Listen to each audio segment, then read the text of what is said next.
this video is not sponsored, like in any way, shape, or form. They did not pay me to say this. They didn't incentivize me to say this. They didn't give me anything. I legitimately just went to Tokyo Game Show today, just looking at games. Do you have to go to Tokyo Game Show?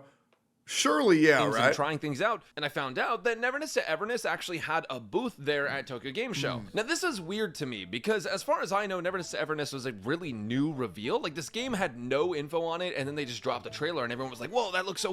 I wouldn't say Neverness to Everness had no info on it. I mean, I've known of it for a little while, but yeah, it's pretty fast. Cool. And then proceeded to forget about it because they were playing 17 other gacha games. And usually, when games reveal in the gacha space, dude, I'll be real. There's like too many games these days. There's too many games. The player bases are completely split and everybody hates each other. It was way better when there was like 2 games. Now there's 4. And it's freaking me the out, right? And somehow people are still watching Genshin Impact. I don't get that in 2024. I just don't. I don't get how you see Zenless Zone Zero's character models and say, no, I still want to jerk off to Mona. I don't get that, bro. Like, bro, have you seen Jane Doe? That shit's insane. Actually, like, okay, the game is revealed. Now we're going to have 3 betas and the game will be out in 2 years. And that's like how it feels like it goes every single time. Agreed. But Neverness Everness actually had a playable version of it here at Tokyo Game Show. And they actually let me just record over the shoulder footage of me playing the game. They didn't, I'm assuming they didn't have OBS on the computer or something. I don't really know. So anyways, everyone had like a 10-minute timer when they went in to go play the game, but they actually gave me like 45 minutes because I was recording. Oh my God. Free promo and whatever. So I figured that I would just talk about it and give you guys my honest first impressions. Actually, that's not entirely true because I wouldn't be talking about it if I didn't like it. There would not be a video on this game if I did not think that this was awesome. I believe Brax 100% because I've had to like strangle that guy to cover new games because he refuses to play anything that he doesn't like, that he's not absolutely in love with. So I do believe him on this. By the way, if you can't tell, this is like completely unscripted. I'm just kind of watching the video back as I'm talking about it. Okay, so what is NTE or Neverness to Everness? If you guys don't know what this is. What is NTR? Let me explain that to you while I take your girlfriend out for a beautiful night. It's basically a gacha game that was recently revealed. Holy sort of shit, like she looks great. Fantasy gacha game, so they kind of have some fantasy elements, but it's meant to take place sort of in the city. There's cars and things like that.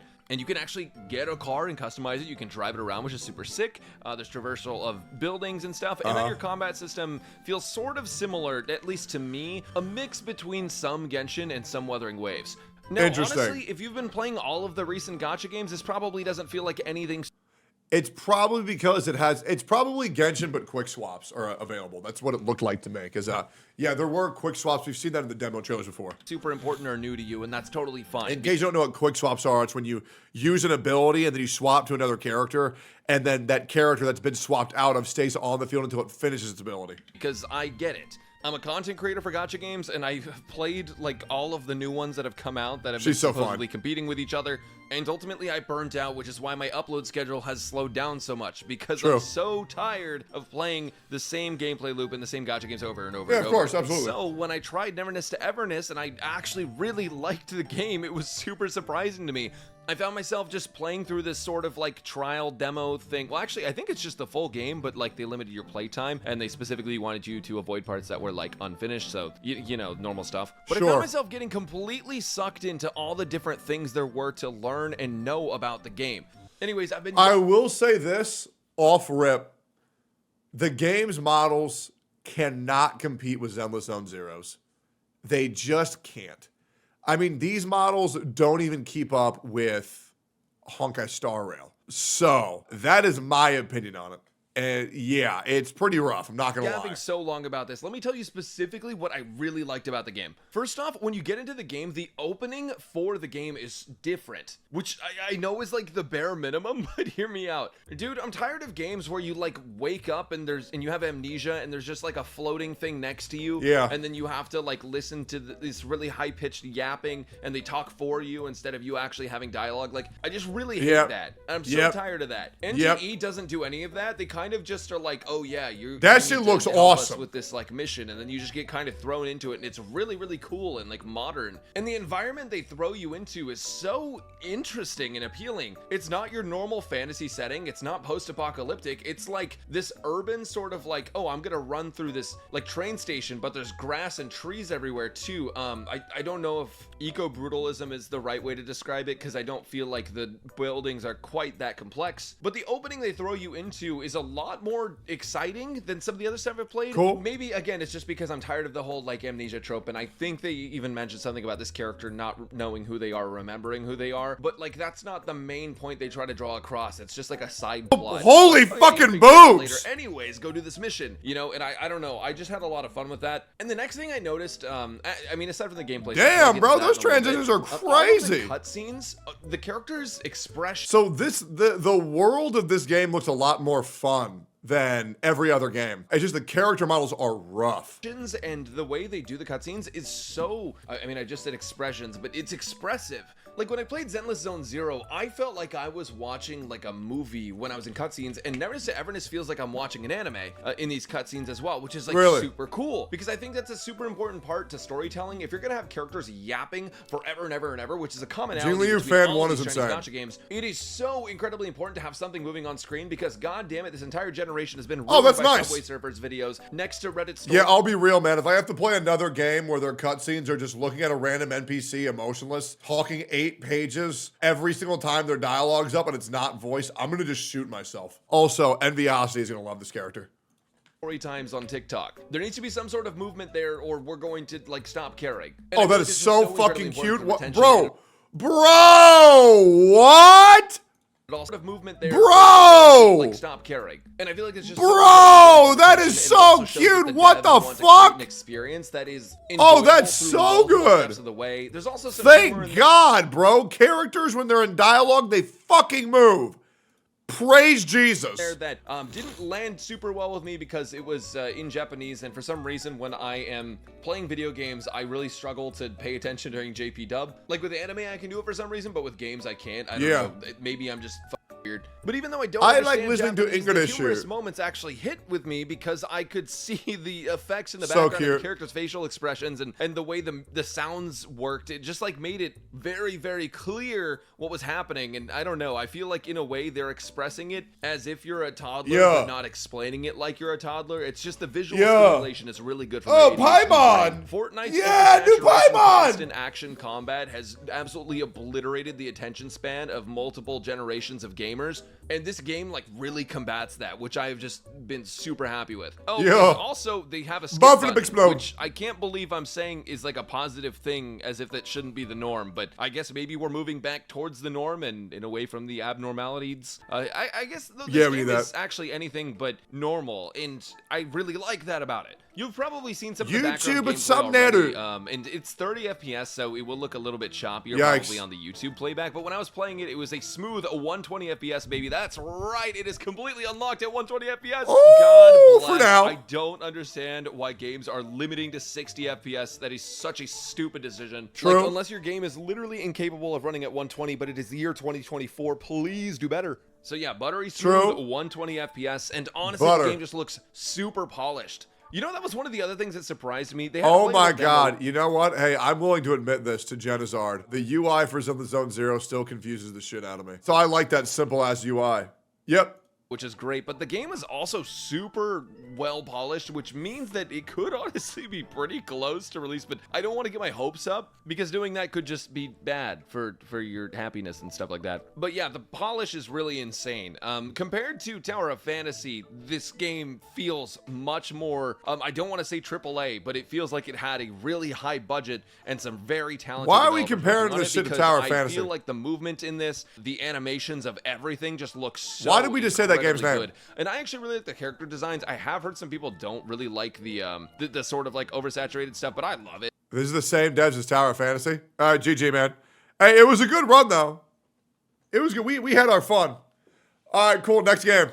I mean, again, Fortnite, Subway Surfers, Brain Rot. Oh, and while we're talking about the movement, the movement feels very fast-paced, which is good. I think that's not how it shows, man. I'm not gonna lie. It's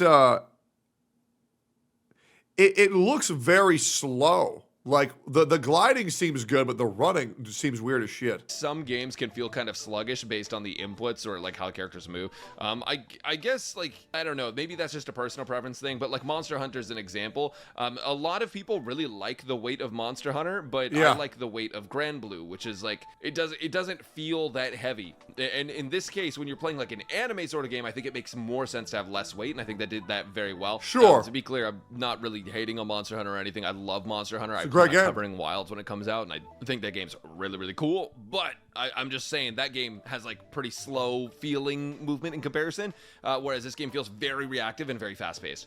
I'm not going to get into all of the mechanics of the combat and everything because I feel like that could be a whole nother video and I want to milk you guys. Holy ass. But what I do really like about Neverness to Everness is, well, honestly, it's a couple of things about the combat. First off, you have your normal QE thing going on. You have your skill and your ultimate. And those skill and ultimates just feel so impactful. I think it might just be like a design thing. I don't think it's like, oh yes, all skills and ultimates are impactful, but I feel like they did a really good job of making it feel like they just hit. But you also have QTEs as well, so if a character's icon on the top right just starts flashing, or maybe not the top right, but the right side starts flashing, you can switch to them and you get like some sort of special like intro skill, similar to Wuthering Waves. But also, I don't feel like Bro, the that combat mob is looks quite weird as as shit. complex as Wuthering Waves, which I think is a really good thing. I honestly think that Wuthering Waves is a super good game, but the combat can be less than appealing to a lot of people that don't want to learn. I agree. As much as people want a harder game, people have to understand a harder game deters a lot of people from playing it.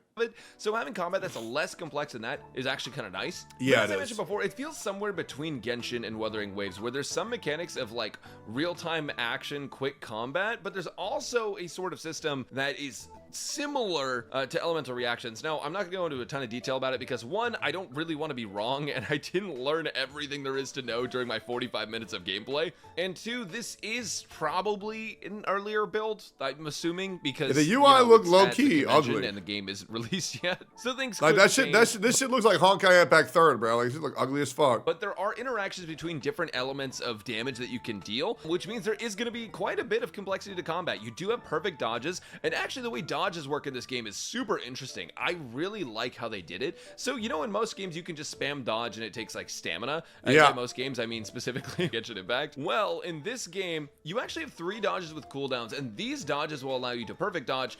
And when you run out of dodges, then you can't do that, so you actually get punished for dodge Oh, that's spamming. miserable. You cannot spam dodges, at least not with any of the characters that I have right now. And I That's think gonna make the game actually so good. much I think fucking harder. That means that you do have to time your dodges. You're gonna have to learn not to spam, but it's not so complex that like it punishes people for being bad at the game because you have 3 whole dodges. Like, you're fine. And if you time an attack, Yeah, when but you're like done even dodging- Dark Souls, like the most hardcore game of them all, like you have infinite dodges, right? Like I had builds where I could roll like 15 times in a fucking row. Or at the right time, you kind of do this like really powerful hit, and it just feels really satisfying. Not quite like a parry in Wuthering Waves, but it just, you know, it hits different. But speaking of harder hitting, so you also sort of have this like break bar on bosses. Could be cool, and when though. it's completely full, you'll like stun the boss and they'll take some extra damage and they'll be like remaining stunned for a second. It is really sick. I like how they do that. And because that is a thing in the game, they also have more stats. It getting So full not is only do you have to weird, worry about like your rather own than scaling it and stuff, but you depleting also and have to filling worry up. about like your break, or not break, your stun scaling. Maybe I'll get used to it. Filling up that gauge, how fast it fills up, and then I'm sure there's other multipliers that go into it too. I guess basically what I'm saying is that there's a lot more to sort of think about when it comes to min-maxing characters in this, and the combat feels different enough to where it's going to be interesting. Maybe the characters are all going to end up being built the same, like in Genshin, Star Rail, and every other game where it's like, oh yes, attack, damage, crit. But at the same will. time, because there are sort of like elements. And I don't think they need to complicate that too much. Okay, games for as long as time of using attack, HP, defense, crit rate, crit damage, like it's fine, right? Keep it the way it is. The reactions, and because there is reaction, If it ain't broke, don't fix it. And breaks, I think there is going to be a lot of room for playing around with that. Break and intensity optimizing sounds things cool. and stuff, and I think that's really cool. Healing received I don't know bonus why is I interesting. emphasized cool so hard there. But I guess that kind of ties into the next thing, which is going to be character improvements. So basically you have like talent trees. It's not really a tree. It's kind of like talents that get you in back. You kind of just have like... Bro, why can't chicks look like this in real life, bro? skill, your basic Why can't attack, women exist? your ultimate. But you also have some passive abilities, which, I mean, I guess are also similar. But on top of that, you kind of have traces. Maybe traces is actually the best way to describe it. You get some bonus stuff there, and you'll fill that out, and you'll improve your characters and make them stronger. Pretty normal stuff. But all in all, it feels like there's a lot of progression and complexity to it. There are weapons, there are probably going to be some kind of artifacts, but we couldn't actually look at those in this version. I'm assuming that's because things are not finalized, so, you know, that's totally fine. One other thing I will say, I don't know if I'll have the footage for this by the time I'm making the video, because Gotcha Smack was actually there, and that was really cool. I got to meet him in person, and he actually fought one of the bosses. I didn't get to fight the motorcycle boss, but he found it. Holy shit. Footage, I'll put it in the video now. But basically, the boss fights seem pretty dang Oh, cool. bro, you can't hit the people. You phase through them. Come on. Let me run these motherfuckers over, bro. There is a downside right now, which I'm assuming they're gonna fix because let me hit children. 30 minutes, but they don't have a lock-on feature for the bosses, which can be a little annoying. So I'm hoping they add that. So that is one negative, but that's like easily fixed. I feel like with some development time. So hopefully they fix it. And you actually get to the motorcycle boss by just driving through the city, finding a motorcycle on the road, following him through the tunnel, and following him until he gets pissed off, and you get this whole cutscene, and then you end up fighting him. And it's actually really, really That's sick as fuck. Something I was told by the staff there while I was playing through the game, and I didn't actually encounter any of this in the city, is that there are different boss spawns depending on the time of day and the weather, which I think is really, really cool. I think that could be annoying if you have to like farm for certain characters and they require it sounds certain awful bosses actually to sort of like level up, and then you can't find that boss because you can't force a weather change and stuff. But what I will say is it was absolutely sick to just be running around the city, which I'll talk about in just a second as well, but you probably already see gameplay of it. And while you're just running around the city, like, oh, it starts raining and now there's water everywhere, and like you're running in water puddles, and the NPCs, all the people around you just start reacting and like pulling out umbrellas and stuff. I think that's a really cool detail, and actually the attention to detail in this game just seems really, really, really good. Now, how come bros there playing patty cake in the rain, not giving a fuck? There is a sort of like room system where you can kind of just have a room. I don't know what you can do with that. Those two guys are chilling there shirtless. Those three guys are in 3 suit and coats in the rain just casually talking. So, but in the city, there are other things to do than just sit in your room and rot all day. You can run around the city, run around at the speed of sound, got places to go, gotta follow the rainbow, all that. You can run up walls if you have the cat girl with the red hair, and that's really quite disorienting, but it's also really cool. I think that you'll kind of get used to it, maybe, hopefully. I don't know. Man, that shit looks jank as fuck, bro. I ain't gonna cap with you. Vomiting everywhere. But I think it's a cool idea and a cool mechanic. And also, for other world traversal things, you get a car, which I think I mentioned earlier. You can take it into an auto shop, you can change the car, change the stats of the car, you can also unlock different cars, and you can drive around.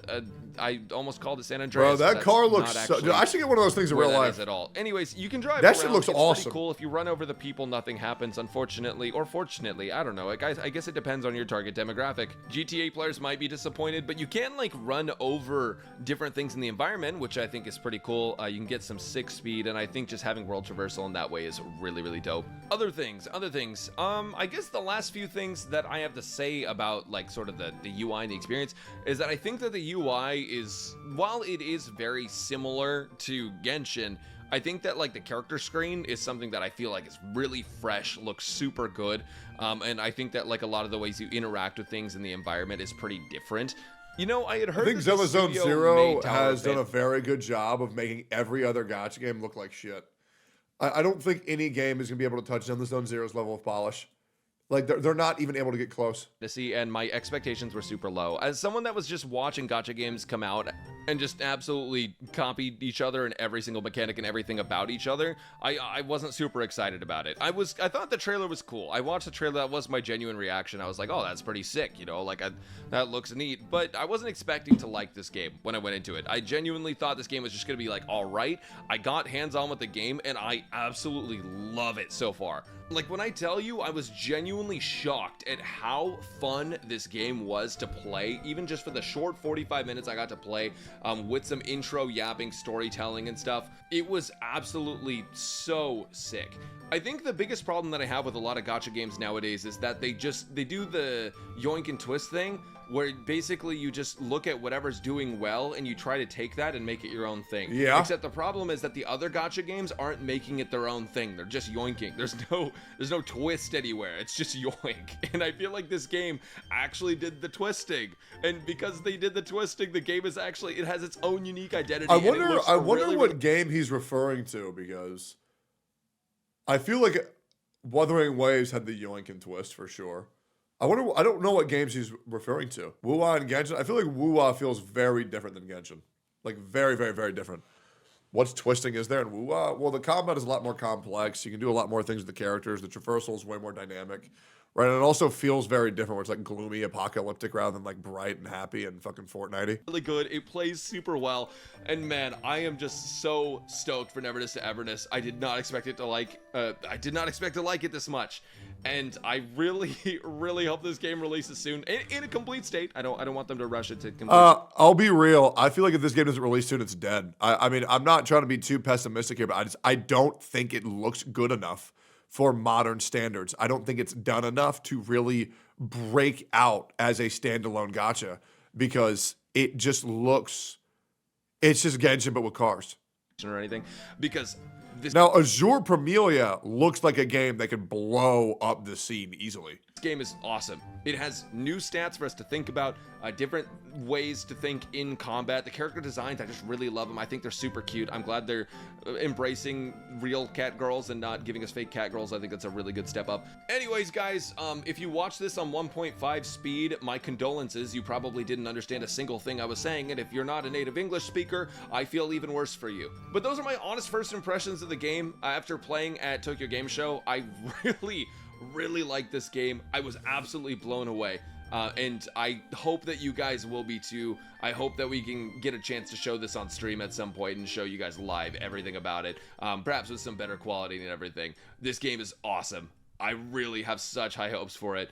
Thanks for watching, guys, and I'll catch you next time. Leave questions in the comments. Smile. Like, first of all, Brax, great video. Great video.